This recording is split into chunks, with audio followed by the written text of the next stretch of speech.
एक बार गंगा मैया ब्रह्मलोक में गईं और वहाँ सभी लोग पहुँचे। तो गंगा एक स्त्री हैं, तो वहाँ पर सारे देवी देवता भी पहुँचे। ब्रह्मा जो टुकुर टुकुर देख रहे थे वह बने प्रतीप। प्रतीप पुत्र हुए हैं शांतनु।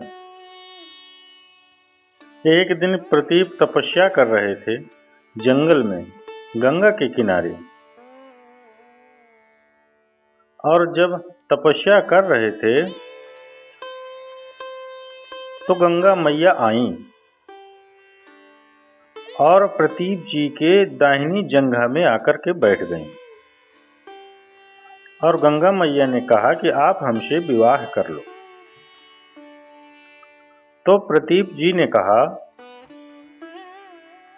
कि आप हमारी दाहिनी जंघा में आकर के बैठी हैं, और यह दाहिनी जंघा दाहिना जो अंग है वह तो पुत्रों का अंग है, पुत्र पुत्रियों का अंग है। यहाँ हमारी बेटी बैठ सकती है। यदि तुम्हें मुझसे विवाह करना था तो मेरी बाई जंघा में आकर के बैठना था, क्योंकि वामांग होती है ना स्त्री।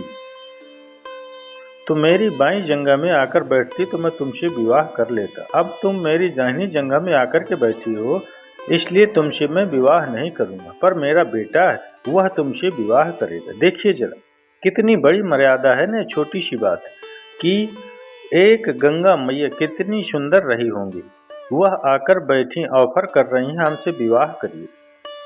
और वह केवल इसलिए विवाह नहीं करते कि तुम मेरी पुत्र की जगह पर आकर के बैठ गई। ये मेरी बेटी की जगह है, ये मेरे बेटा और बेटी की इस जंघा में आके बैठते हैं। यदि बेटी मेरी दाहिनी जंघा में आकर बैठ जाए तो बाप अपनी बेटी से प्यार करता है। मेरी बेटी मेरी बेटी, और बाईं जंघा में बाईं तरफ पत्नी ही बैठेंगी। ये मर्यादा है। कौन किस तरफ बैठेगा, किसकी जगह कहाँ है, ये शास्त्र मर्यादित है, बांध में रखा है मर्यादा में, शास्त्र ने ये सब चीजें। तो तुम दाहिनी जंघा में आकर बैठी हो तो इसलिए जाओ, मेरे बेटे से मैं तुम्हारा विवाह तो गंगा मैया तैयार हो गई। प्रतीप पुत्र शांतनु से गंगा जी का विवाह संपन्न हुआ। गंगा मैया ने विवाह किया, पर एक शर्त थी। शांतनु जी से शर्त लगा दी कि मेरे जो भी गर्भ से संतान होगी सारे बच्चे मैं ले जाके गंगा जी में ही विसर्जन कर दूंगी। आप रोकिएगा मत, यदि आपने रोक दिया तो मैं आपको छोड़कर चली जाऊंगी। ठीक है, शांतनु जी बोले कोई बात नहीं। अब गंगा मैया की शांतनु जी से विवाह हुआ, दोनों पति पत्नी रहने लगे। कुछ दिनों बाद गंगा मैया गर्भवती हुई और गंगा मैया के सुंदर सा पुत्र हुआ। तो बिना कुछ बोले वो अपने पुत्र को लेकर के गंगा जी में ले गईं और विसर्जन कर दिया। शांतनु बड़ी दुखी हुए, राम राम, हमारा बेटा बहा दिया, कोई सुख नहीं मिला, खिलाने का, लाड़ प्यार करने का कोई सुख नहीं। शांतनु जी बड़े दुखी हुए कि देखिए कैसे मेरे पुत्र को इन्होंने बहा दिया। लेकिन वो तो वचन था, पर वचन था कि आप बोलेंगे नहीं कुछ। दूसरा बच्चा हुआ, उससे भी बहा दिया। तीसरा हुआ, उसे भी बहा दिया। चौथा हुआ, उसे भी। पांचवा, छठा, सातवां। जब आठवां पुत्र आया तो शांतनु को लगा ऐसे में हमारा वंश आगे कैसे बढ़ेगा, राजा कौन बनेगा, हम तो बूढ़े हो रहे हैं। रोक दिया, देवी खबरदार, हमारे पुत्र को अब आप गंगा जी में ना बहाओ, ये पाप ना करो। तो गंगा मैया ने कहा ये रहा आपका पुत्र, अब मुझे आज्ञा दो। शांतनु बोले आप मत जाओ। बहुत रोए शांतनु, मत जाओ गंगा, मत जाओ गंगा। पर गंगा मैया, अब आप कहेंगे कि गंगा तो पानी है, उससे कोई विवाह कैसे कर सकता है। अरे भाई समझो, गंगा मैया एक रूप से नदी के रूप में है और एक रूप से वह स्त्री के रूप में वह अपने गृहस्थी को निभा रही हैं। गंगा कोई नदी नहीं, गंगा माँ है, एक स्त्री वो इनका रूप है। एक रूप से वो जल के रूप में है और एक रूप से वह स्त्री के रूप में है। तो उनके आठवें पुत्र जब हुए तो श्री यही पुत्र आगे चल करके भीष्म पितामह कहलाए। गंगा पुत्र ये शांतनु के पुत्र क्या कहलाए? भीष्म। अभी भीष्म पितामह छोटे से थे, माँ तो चली गई, माँ का लाड़ प्यार पितामह को मिला नहीं, तो पिता ही माँ की तरह पालन करते थे। शांतनु ही भीष्म जी का पालन पोषण करते थे और आने वाले हस्तिनापुर के राजा भीष्म पितामह ही बनने वाले थे। तभी एक दूसरी घटना घट गई। वह घटना यह थी कि एक दिन शांतनु जा रहे थे तो उन्हें बड़ी खुशबू आई, तो वो खुशबू के पास जाकर देखें कि ये खुशबू आ कहाँ से रही। तो जब जाकर देखा तो वह खुशबू एक मत्स्यगंधा नाम की कन्या से आ रही थी। एक कन्या थी जिसका नाम था मत्स्यगंधा, जिसे आगे चल के सत्यवती के नाम से दुनिया जानती। तो सत्यवती नाम की एक कन्या थी, उनके शरीर से सुगंध निकलती थी। क्या निकलती थी मित्रों? सुगंध निकलती थी। अच्छा, ये सत्यवती जो थी मत्स्यगंधा, यह एक केवट की, यह एक देवताओं की कन्या थी। देवताओं की कन्या थी। केवट को बचपन में नदी के किनारे मिली तो केवट ने पाल पोस करके कन्या को बड़ा किया। इनके शरीर से मछली की गंध, कहा जाता है देवता का तेज एक मछली ने ग्रहण किया तो मछली गर्भवती हो गई और उस मछली को मछुआरे ने पकड़ के फाड़ा, उससे कन्या प्रकट हुई जो मत्स्यगंधा कहलाई।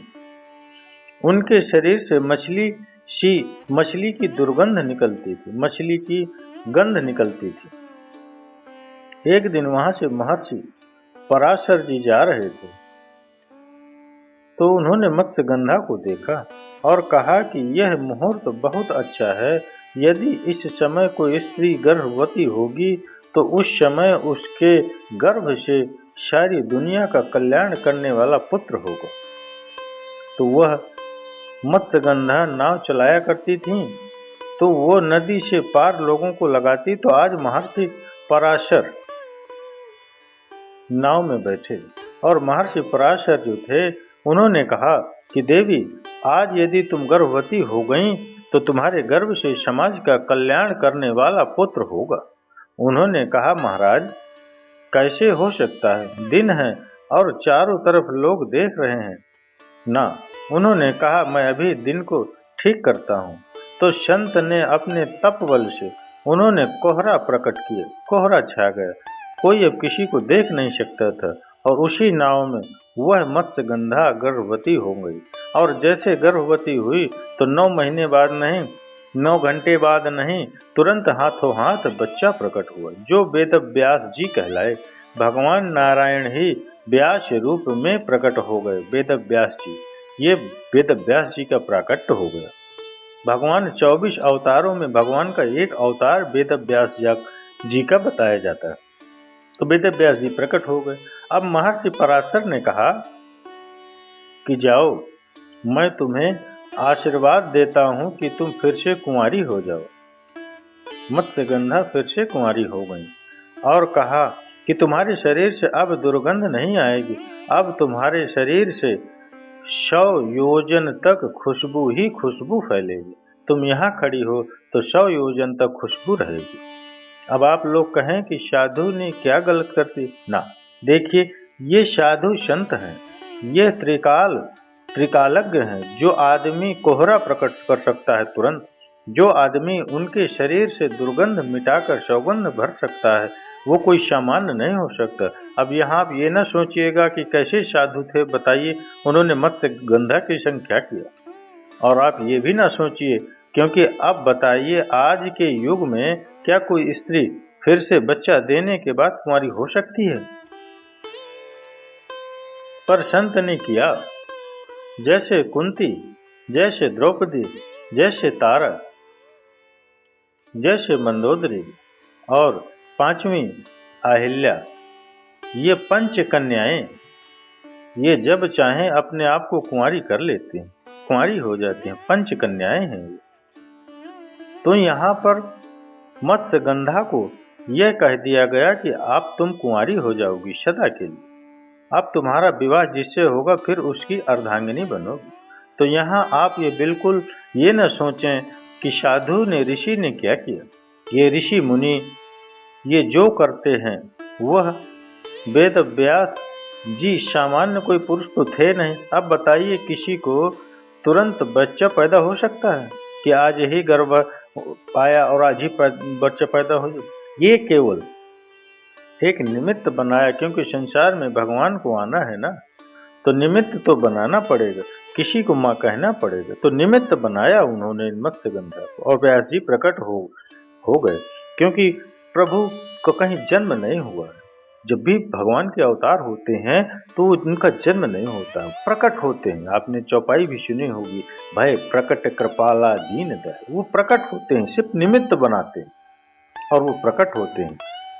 तो आपने इस चीज को समझा।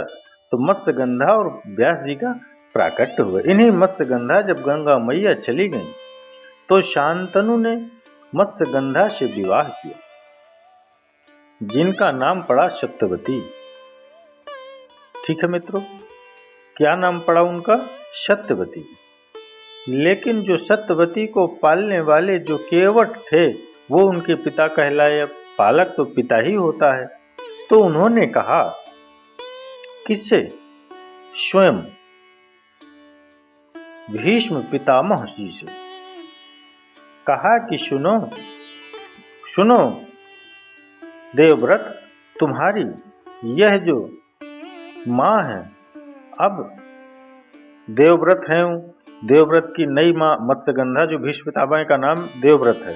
तो उन्होंने कहा, महाराज आप तो हमारी बेटी से विवाह कर लोगे। शांतनु जी से कहा, मत्स्यगंधा से, लेकिन आपका राज्य तो ये गंगा का बेटा शांतनु ने कहा बिल्कुल संभालेगा, यही संभालेगा। तो उन्होंने कहा, मैं शादी नहीं करता।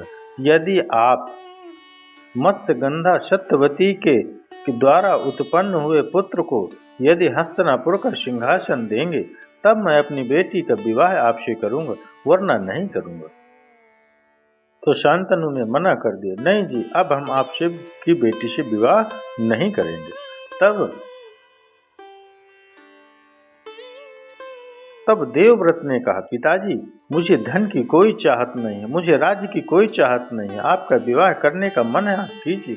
तब शांतनु ने कहा, वाह बेटा, तुमने पिता के सुख के लिए अपना राज्य का सुख भी त्याग दिया। वाह बेटा, मैं प्रसन्न हूँ। जाओ, तुम्हारा बाप तुम्हें आशीर्वाद देता है कि तुम्हें मृत्यु भी मार नहीं सकती। जब तक तुम्हारी इच्छा नहीं होगी तब तक मृत्यु तुम्हें मार नहीं सकती। तुम भीष्म पितामह को इच्छा मृत्यु का वरदान उनके पिता ने ही दिया था।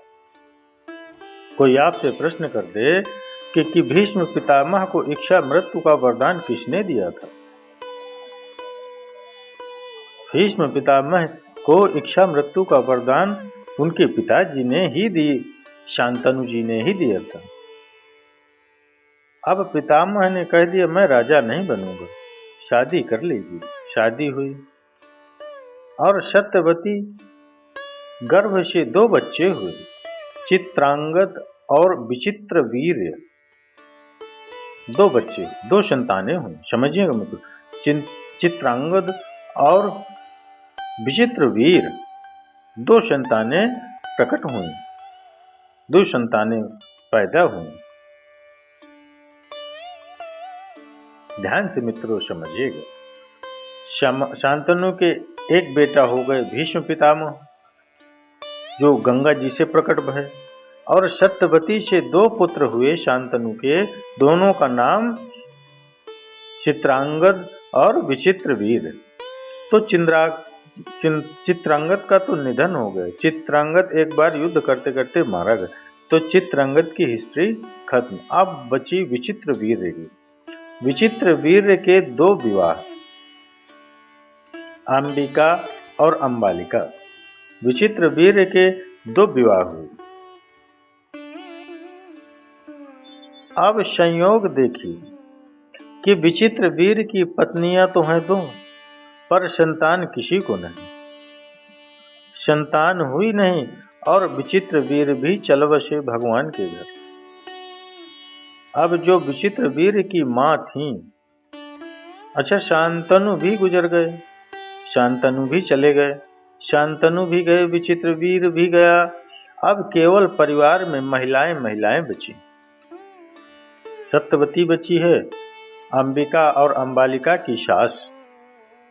अब संतान हुई नहीं और हस्तिनापुर का सिंहासन अब किसको दें, क्योंकि ये राजगद्दी है ना। इस सिंहासन पर योग्य राजा ही बैठेगा। और भीष्म पितामह से कहा गया कि वो राजा बन नहीं सकते। उन्होंने प्रतिज्ञा ली है कि वो बाल ब्रह्मचारी रहेंगे और राजा नहीं बनूंगा, जब तक जीऊंगा अखंड ब्रह्मचर्य का पालन करूंगा। अच्छा, ये भी तो शर्त थी ना कि पितामह तो राज्य नहीं लेंगे, पर पितामह जी के बच्चे राज्य लेंगे। तो पितामह जी ने कह दिया था कि मैं अखंड ब्रह्मचारी रहूंगा, जब मेरी शादी ही नहीं होगी तो मेरी संतान का कोई सवाल ही नहीं। तो भीष्म पितामह राजा बन नहीं सकते क्योंकि उनकी प्रतिज्ञा, और वो शादी भी नहीं कर सकते क्योंकि यह भी प्रतिज्ञा है। अब राज्य चलाए कौन? 2 पत्नियां हैं। अब पत्नियां क्या करेंगी? तब माता सत्यवती ने अपने बड़े बेटे को स्मरण किया। बताओ सत्यवती कि बड़े बेटे कौन? जो कि मैंने अभी बताया था आपको कथा के माध्यम से, वेद व्यास जी, जो आपने कथा में अभी श्रवण भी किया होगा आगे। उनके बड़े पुत्र का नाम था वेद व्यास जी। उनको बुलाया, जो कि शांतनु के विवाह से पहले ही उनका जन्म हो चुका था महर्षि पराशर के द्वारा। ठीक है ना मित्रों? तो वेद व्यास जी का स्मरण किया माँ सत्यवती ने, बेटा आओ। तो वेद व्यास जी रहते थे व्यास गुफा। आप कभी बद्रीनाथ जी जाएंगे तो वहाँ व्यास गुफा सरस्वती नदी के किनारे आज भी है। वेद व्यास जी वहाँ से आए और माँ सत्यवती के चरणों में प्रणाम किया। माँ क्या आज्ञा है? तब माँ ने कहा, बेटा ये सिंहासन खाली पड़ा है, 2 बहुएं हैं पर संतान तो है नहीं। अब तुम कुछ करो बेटा, संतान कैसे हो? तो वेद व्यास जी ने कहा कि माँ कल अपनी दोनों बहुओं को हमारे पास भेज देना। वेद व्यास जी साक्षात नारायण हैं। भगवान वेद व्यास जी ने कहा, मैं केवल अपनी दृष्टि मात्र से इन्हें स्पर्श कर दूंगा तो ये गर्भवती हो जाएंगी। जैसे देखो, शास्त्रों की कुछ बातों पे आप लोग बिलीव नहीं करते हो, विश्वास नहीं करते। अरे कोई छूने से गर्भवती हो जाएगा? साइंटिफिक बातें आपको, साइंस समझने वाले को ये बातें गलत लगती हैं। लेकिन एक बात बताएं कि जहाँ इंसानों की बात होती है वहाँ तो यह कोई छूने से गर्भवती नहीं हो सकती महिला, इंसानों के बाद। पर जहाँ भगवान की बात आती है, यहाँ भगवान एक उंगली से गिरिराज उठा सकते हैं, जो भगवान जिनके रोम रोम में इतना सा मुंह खोला इतने से मुंह में पूरा ब्रह्मांड नजर आ सकता है, वो भगवान किसी को छू दे तो गर्भवती क्यों नहीं हो सकती? बिल्कुल हो सकता है। यहाँ तक कि भक्तमाल में कथा है कि भक्त नामदेव जी जो हैं, नामदेव जी की जो माँ थी, नामदेव जी की माँ को भगवान श्री कृष्ण ने ही स्पर्श करके गर्भवती कर दिया था। और नामदेव जी स्वयं भगवान नारायण के ही पुत्र हैं, ये समझो। नामदेव जी भगवान जी के ही पुत्र हैं। नामदेव जी के पिता, इनकी जो माँ थी, जब ये शादी के कुछ महीनों बाद, नामदेव जी की माँ शादी के कुछ महीनों बाद इनके पति गुजर गए, तब भगवान की ये बहुत बड़ी भक्त थी। भगवान से कहा हमें पुत्र चाहिए, तो भगवान के द्वारा ही इन्हें पुत्र मिला। पति तो गुजर गए, अब पति जिनका ना हो और वह माँ बन जाए तो समाज में तो कुछ लोग कहेंगे क्या हो रहा है। पर बाद में भगवान ने आकर कहा कि ये मेरा पुत्र है नामदेव, ये भक्तमाल में लिखा हुआ है। तो भगवान छू के किसी को गर्भवती कर दे, ये कोई आश्चर्य नहीं। वो करतो अन्यथा सर्वे सामर्थ्य भगवान हैं, जिनके मुख में इतना सा मुंह खोल के पूरा ब्रह्मांड देख सकते हैं। वो कुछ भी कर सकते हैं कि नहीं मित्रों? कुछ भी कर सकते हैं, तो कोई संदेह नहीं होना चाहिए। तो व्यास जी महाराज आए और व्यास जी महाराज ने कहा, बड़ी बहू को भेजना। पहले उस बहू को भेजा गया, अंबिका जिनका नाम था, अंबिका को भेजा गया। तो अंबिका जब गई तो वेद व्यास जी इतना तेजस्वी थे, वेद व्यास जी उनके तेज को देखकर, उनके स्वरूप को देखकर माता अंबिका ने आंखें बंद कर ली अपनी, और आंखें बंद की और व्यास जी ने उन्हें स्पर्श किया। इस स्पर्श से गर्भवती तो हो गई, परंतु माँ सत्यवती श्री व्यास जी ने कहा, माँ बहु गर्भवती तो हो गई है, पर इसने आंखें बंद कर ली हैं, इसलिए अंधा बेटा पैदा हो। बेटा तो होगा पर अंधा होगा। तो अंबिका के हो गए धृतराष्ट्र। अब सत्यवती ने दूसरी बहू को भेजा, तुम नाकें बंद कर लेना, जाओ। सत्यवती अंबालिका गई। अंबालिका जब गई तो वेद व्यास जी को देखकर इन्होंने आंखें तो नहीं बंद करी, पर लाल पीली हो गई, पूरा शरीर पीला पड़ गया। इसलिए जब व्यास जी ने स्पर्श किया तो संतान तो हुई, पर शरीर पीला पड़ जाने के कारण जो बच्चा हुआ वो पांडु नाम तो था ही, पर पांडु रोग भी होता है, जिसे सामान्य भाषा में पीलिया कहते हैं। कोई और रोग उस भाषा में कहते होंगे। तो पांडु प्रकट तो भय, पर रोग से ग्रसित थे। उन्हें क्या रोग था? पूरा शरीर उनका पीला सा पड़ जाता था, कोई रोग था। वो कौन सा रहा होगा, वो उस जमाने में जाना जाए। बस रोगी थे पांडु जी, इसलिए पांडु जी ज्यादा दिन जीवित नहीं रहे और धृतराष्ट्र अंधे थे। अब सत्यवती ने कहा, व्यास जी ने कहा, बेटा ये दोनों हो तो गए हैं गर्भवती, पर दोनों बच्चे, एक अंधा और एक रोगी हो, कैसे चलेगा? तो व्यास जी ने कहा, इन दोनों में फिर से किसी को एक बार भेज दो। तो अंबालिका को कहा गया, तुम फिर से जाओ। तो अंबालिका को कहा गया, तुम जाओ। तो अंबालिका डर गई, और अंबालिका नहीं गई, उसने अपनी दासी को भेज दिया, तू चली जा। तो दासी गई, तो दासी बढ़िया नाचती कूदती चली गई, और गई व्यास जी महाराज ने उसका स्पर्श किया, वो गर्भवती हो गई। और वो गर्भवती हुई तो उसके शरीर से, उसके गर्भ से एक दिव्य तेजस्वी ज्ञानमीर स्वयं विदुर जी महाराज प्रकट हो गए। तो धृतराष्ट्र, पांडु और विदुर जी, ये तीनों महापुरुषों के जन्म की एक कथा है। तो मित्रों, अगर ये कथा आप सभी भागवत प्रेमियों को अच्छी लगी हो तो इसके लिए एक लाइक अवश्य करिएगा, और कमेंट्स में राधे राधे, जय जय श्री राधे कृष्ण अवश्य लिखिएगा।